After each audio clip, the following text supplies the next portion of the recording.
কৃষ্ণ আমার পুত্র ছাড়া আর কিছু নয়।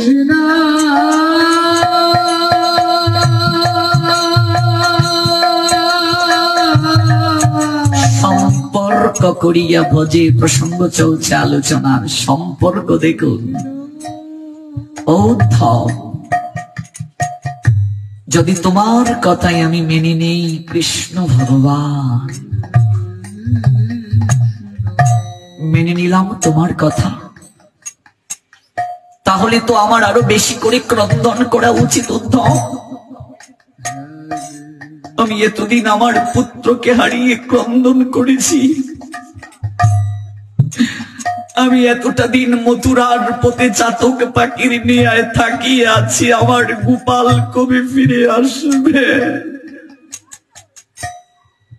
আমি এতদিন কেঁদেছি আমার গোপালকে হারিয়ে, পুত্রকে হারিয়ে। উদ্ধব, তুমি আমার দুঃখ বাড়িয়ে দিলে, তুমি আমার যন্ত্রণা উপাসম করতে এসে তুমি আমার হৃদয় গৃহে আগুন জ্বালিয়ে দিলে।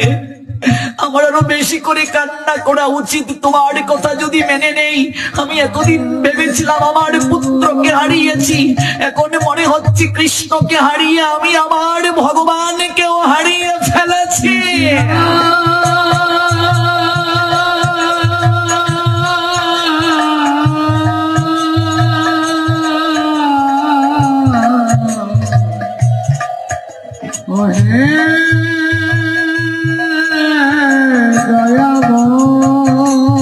এরই নাম সম্পর্ক।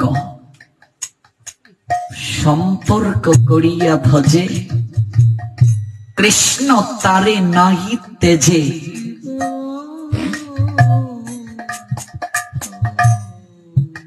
বাকি সব মরে অকারণ, অকারণে মরে যায়। প্রেমনিধি বিকেল বেলা ভাগবত পাঠের আসর বসান, রাধা গোবিন্দকে শ্রবণ করাবেন। দিন থেকে দিন শ্রোতার সংখ্যা বাড়তে শুরু করলো। মধুর স্বরে প্রেমনিধি ভাগবত আস্বাদন করেন, আর পাঠের মাঝে মাঝে এমন করে সুরের মূর্ছনায় সকল শ্রোতাদের হারিয়ে দেন। অকুল পাথারে নয়নের জলে ভাসে, আর অনিত্য সংসার থেকে মুক্তির জন্য কেঁদে কেঁদে প্রেমনিধির দুটো চরণ জড়িয়ে ধরে বলে, বলো না গো আমার সেদিন কবে হবে? আমার সেদিন কবে হবে? কৃষ্ণ কথা, হরি কথা বড় মধুর। তাহলে আমার সেই মিষ্টতা উপলব্ধি কেন হয় না? ডক্টর মহানামব্রত ব্রহ্মচারী উত্তর দিলেন, জিহ্বার মাঝে কলা পাতা বিছিয়ে যদি মিশ্রি দানা দেয়া হয়, মিষ্টতা লাগবে? এই রসনা কিসে আকৃষ্ট সেটা ভাবতে হবে। এই দুটো চক্ষু কি দর্শন করি গো? এই দুটো কর্ণ কি শ্রবণ করি গো? যাহা আহার করবে, যাহা শ্রবণ করবে, যাহা দর্শন করবে, তাহার চেতনা হৃদয় মাঝে প্রতিভাত হবে।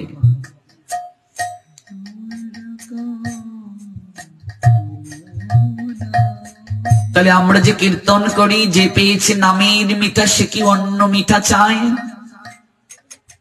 গাইতে হই বলেই গাই, তত্ত্ব কজন বুঝি? পেয়েছে কজন মিষ্টতা? অনুভব থেকে বলছি কি? সম্পর্ক করে বলছি কি? সাধক যখন প্রশ্ন করলেন, অজ্ঞান মন নিবৃত রইল, উত্তর দিল না, ঠিক বলেছ, গাইতে হয় বলেই গাইছি, দুহার দিতে হয় বলেই ধরছি গান, অনুভব থেকে নয়। প্রেমনিধির ভাগবত আলোচনা অনুভব থেকে। শ্রোতাগণ কাঁধে ধুলায় পড়ে গড়াগড়ি দেয়, নয়ন জলে ভাসে। তার একটা সংকল্প ছিল। কি সংকল্প? ভাগবত পাঠ শেষ করে তিনি যমুনায় স্নান করতে যান। কলসি ভরে জল নিয়ে আসেন সন্ধ্যা বেলায় রাধা গোবিন্দের সেবা করার জন্য।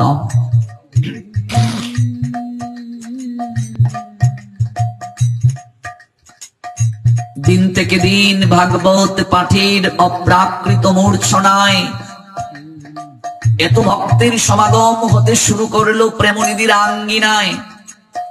এক কুটিল ব্যক্তি বাদশার নিকটে গিয়ে বিচার দিল, বাদশাহ হুজুর, প্রেমনিধি নামে একজন ভাগবত পাঠের নাম করে রমণীদেরকে নিয়ে অসৎ কার্যে লিপ্ত হয়েছে।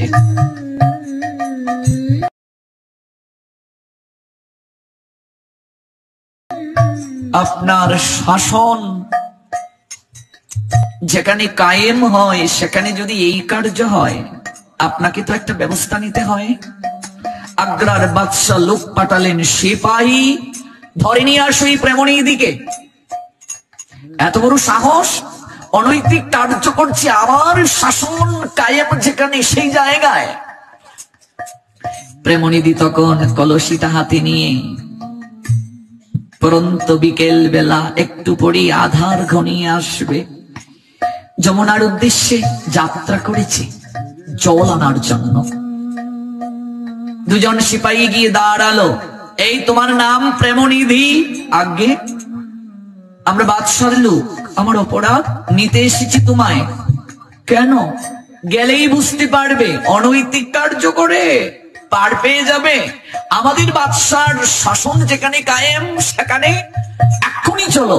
কি বলছো তোমরা? আমি অনৈতিক কার্য করব?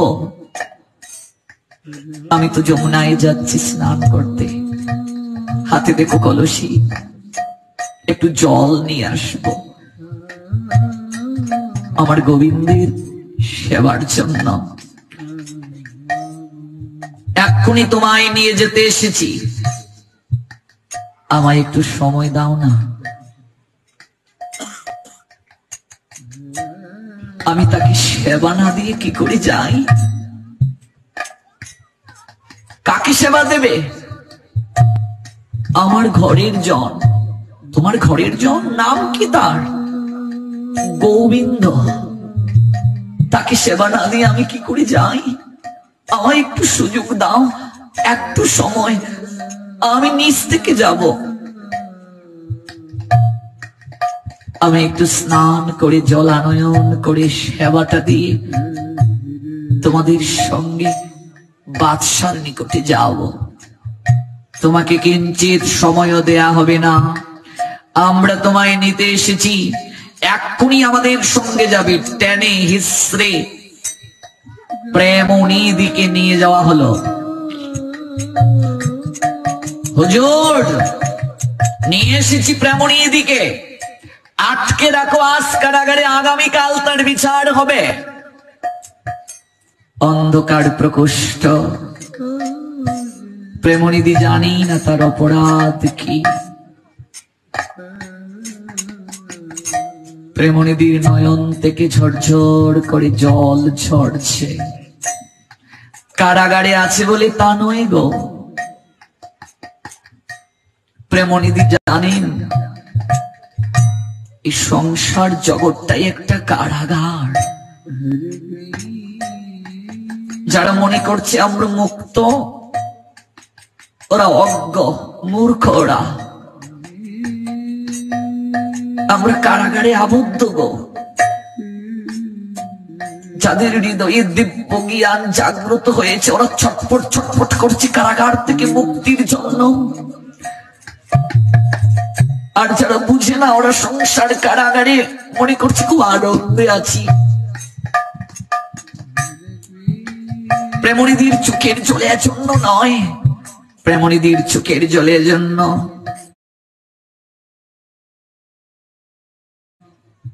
আজ তার নিয়ম ভঙ্গ হয়ে গেল।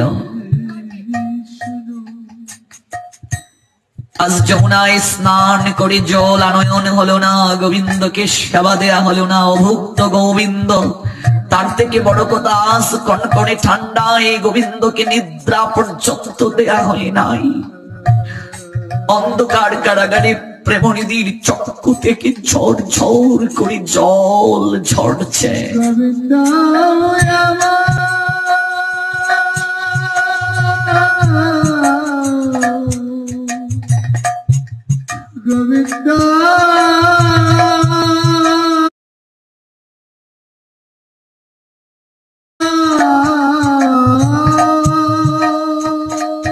চোখে ঘুম নেই, নয়নে প্রেমাশ্রু ঝরছে। মধ্যরাত্রি বাদশাহ শয়ন করেছেন রাজকীয় পালঙ্কে। উগ্র এক রূপ বাদশার নিকটে গিয়ে বলছে,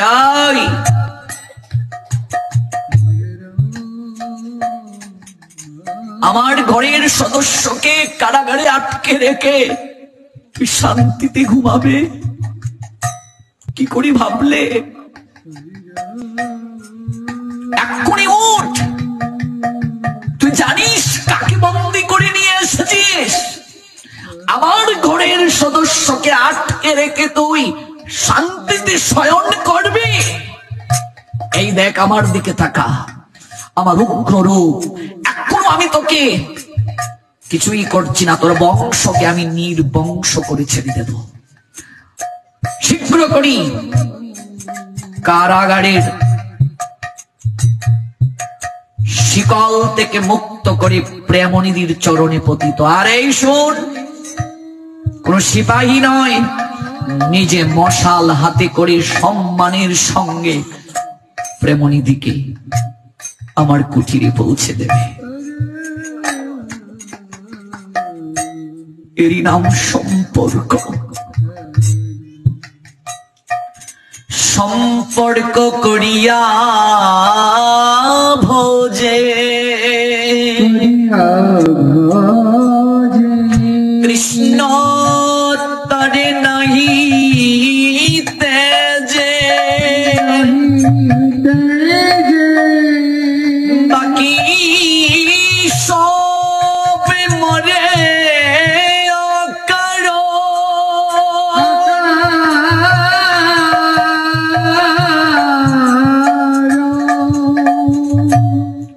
দিয়ে ঘুম থেকে উঠলেন বাদশাহ।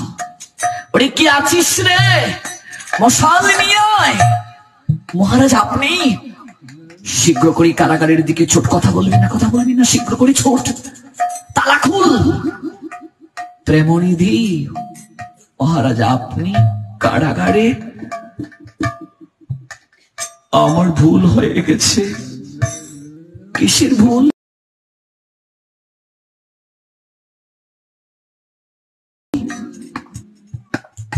আমি তোমাকে ধরে নিয়ে এসেছি, আমায় তুমি ক্ষমা করে দাও। এক বিভৎস উগ্র রূপ, সে বলে গেল সে নাকি নৃসিংহ। তার চঞ্চু, তার নখ, উগ্র রূপ আমাকে ভীত করেছে। তুমি নাকি তার ঘরের সদস্য। আসো প্রেমনিধি, আমি তোমাকে নিজের হাতে কুটিরে পৌঁছে দিচ্ছি ভাই আমার।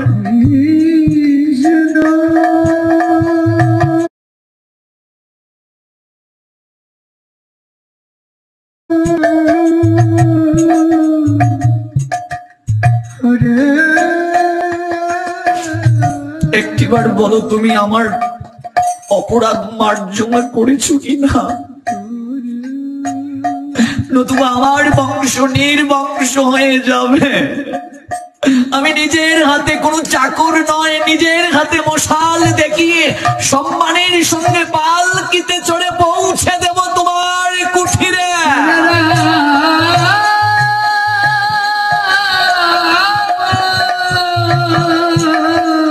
সম্পর্ক কাকে বলে দেখো মা, সম্পর্ক কাকে বলে আমি ভাবতে পারলাম না গো।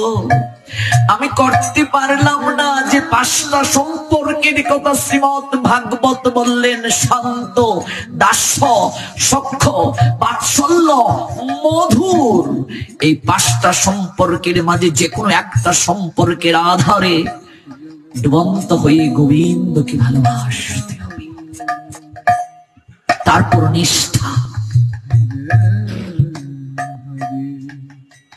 অবাক হয়ে গেলেন প্রেমনিধি। কলসিটা হাতে পালকিতে চড়লেন, রাজা নিজে মশাল দেখিয়ে নিচ্ছে।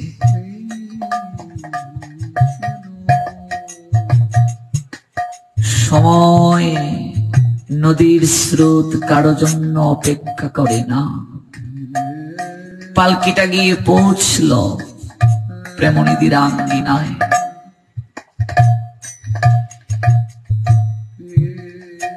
মহারাজ প্রণতি নিবেদন করে ছুটলেন অট্টালিকার দিকে। প্রেমনিধির চক্ষু ভেসে গেল জলে।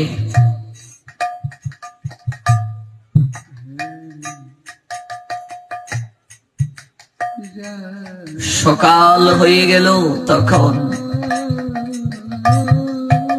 পর্দাটা সরিয়ে দেখে গোবিন্দের চক্ষু দিয়ে ঝরঝর করে জল ঝরছে।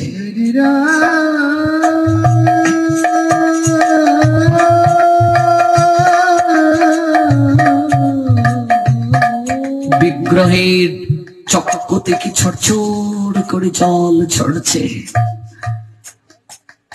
পলক দৃষ্টিতে গোবিন্দ যেন তাকিয়ে আছেন প্রেমনিধির দিকে। প্রেমনিধি, একটা রাত তুমি যেমন কষ্ট পেয়েছো কারাগারে, আমিও শান্তিতে থাকতে পারিনি।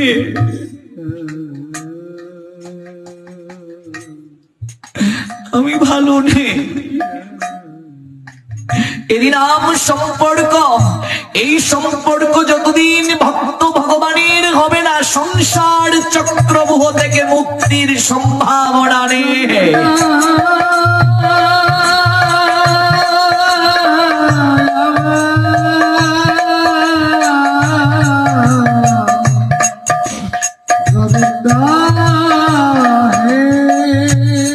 যে সংসারকে আঁকড়ে ধরে আমরা গোবিন্দের সঙ্গে সম্পর্ক করতে পারছি না, সেই সংসার কতটা আমাদেরকে দিচ্ছে একটু স্বরূপ জানুন তো। আজ যে সংসারকে আঁকড়ে ধরে ভুলে গেলাম গোবিন্দ আমার নিকটের জন, গোবিন্দ আমার উপাস্য, গোবিন্দ আমার নয়নের পুত্তলি, হৃদয়ের ধন। সে সংসারের বিভৎস চেহারাটা একটু আপনাদের অবলোকন করাচ্ছি। চৈতন্য চরিতামৃতে একটু দৃষ্টি দেই চলুন। মধ্যলীলা 7ম পরিচ্ছেদ। মাঘের শুক্ল পক্ষে প্রভু সন্ন্যাস গ্রহণ করলেন আমার শ্রীমন গৌরহরি। মাঘ মাসে কেন গো এত কনকনে ঠান্ডায় কেন? প্রভু নিজে যদি আচরণ না করেন, জগৎ জীব তো আচরণ গ্রহণ করবে না। জীবি জাগো গুড়া চাঁদ বলে,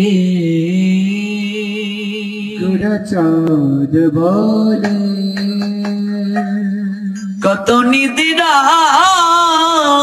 যাও মায়া পিশাচির কোলে, কত নিদিরা যাও মায়া মায়া পিশা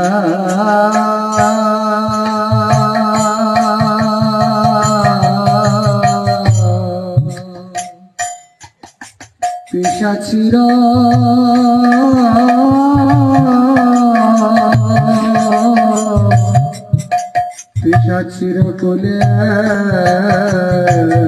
নিজের ঘুম না ভাঙলে জগতের ঘুম ভাঙবে কি করে গো? তাই গৌরহরি কনকনে ঠান্ডায় এক বস্ত্রে গৃহত্যাগ করলেন, সুরধনী গঙ্গা সাঁতরে ওপারে চলে গেলেন। যে নদী আর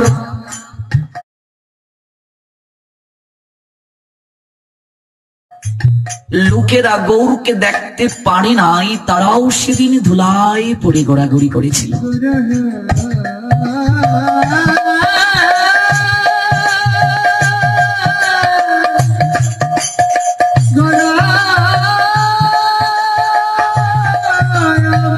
নয়নের জলে বক্ষ বেসে গিয়েছিল সেদিন প্রজাপতি মধুকর পুষ্প অনিন্দময় প্রকৃতিতে যেন শিথিলতা চলে এসেছিল।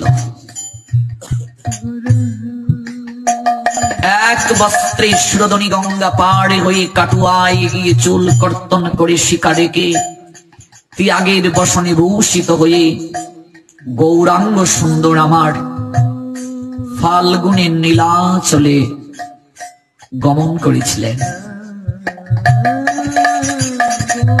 প্রেমাবেশে বহু নৃত্য গীত নীলাচলের ভক্তদেরকে প্রেম অর্ণবে ভাসিয়ে চৈত্রে তিনি সার্বভৌম ভট্টাচার্যকে প্রেম ধন দান করিয়ে সার্বভৌম ভট্টাচার্যের আনুগত্যে যারা ছিল সকলকে তিনি কৃষ্ণ প্রেম বাড়িতে স্নাত করেছিলেন। বৈশাখে তিনি দক্ষিণ ভারতে যাত্রা করতে মনস্থ করলেন। গতকাল যারা দক্ষিণ ভারতে বদ্রী নারায়ণের লীলাটা শ্রবণ করেছিলেন, গতকাল পাঠে যারা ছিলেন, সুন্দরনাথ বদ্রী নারায়ণকে যে দর্শন করেছিলেন, যে লীলাটা অপূর্ব লীলা গতকাল আস্বাদন হয়েছে, সেই দক্ষিণ দেশে যাইতে মন করলেন, কিন্তু সকল ভক্তদেরকে ডেকে বললেন আমি কাউকে সঙ্গে নেব না। নিতাই চাঁদ গৌরহরির নিকটে বসে বলছে, ভাই নিমাই, আমাকে না হয় তুমি বাদ দিলে, আমি যাব না। স্বরূপ দামোদর রায়, রামানন্দ, তাদেরকেও তুমি বাদ দিলে, কিন্তু আমি তো তোমায় একা যেতে দেব না ভাই আমার। অন্তত সেবক তো প্রয়োজন তোমার, তোমার কৌপিনকে বহন করবে, জলের পাত্রটাকে বহন করবে। না না না না নিমাই, তা হয় না, আমি তোমায় একা যেতে দেব না। নিত্যানন্দ প্রভু কহে, ওইচে কইচে হয়, একা কি যাইবে তুমি, কে ইহা সহায়? ইহা তোমার হৃদয় সহ্য হচ্ছে না। প্রভু কহে, আমি নর্তক, তুমি সূত্রধার, জইছে তুমি নাচাহ, তইছে নর্তন আমার, মনে কি পড়ে? তুমি গঙ্গাকে যমুনা মনে করিয়ে আমায় সেদিন অদ্বৈত ভবনে নিয়ে এসেছিলে, আমার দণ্ডকেও ভেঙ্গে তুমি সুরধনী গঙ্গায় বিসর্জন দিয়েছিলে। তাই আমি আর তোমায় বিশ্বাস করি না। আমায় কৃষ্ণ বলে কাঁদিতে দাও, আমায় কৃষ্ণ বলে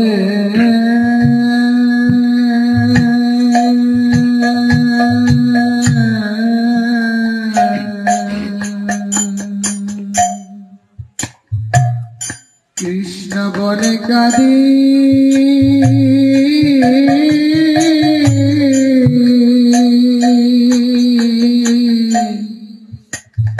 কৃষ্ণ বলে কাঁদিতে দাও। চৈতন্য চরিতামৃত মধ্যলীলা সপ্তম পরিচ্ছেদ। আমি একাকী যাব। গৌর প্রেমেরই নামান্তর রাধা প্রেম, গতকাল জেনেছিলাম। গৌর ভজন মানে রাধা ভজন, গৌর প্রেম মানে পক্ষান্তরে রাধা প্রেম। রাধা প্রেম দুর্লভ, ব্রহ্মাদি দেবতারও দুর্লভ, সাধারণ কোন প্রেম নয়। ব্রহ্মাদি দেবতারও দুর্লভ প্রেম পেলাম কার কৃপায়।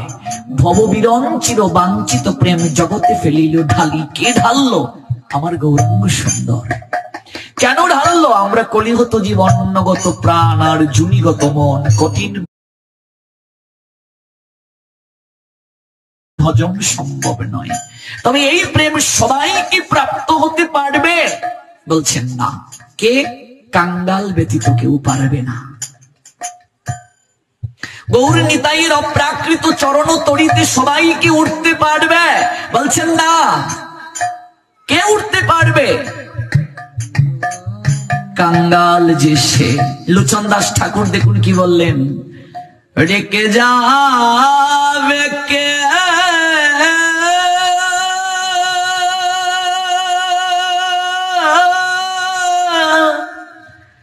যাবে রে ভাই ভব সিন্ধু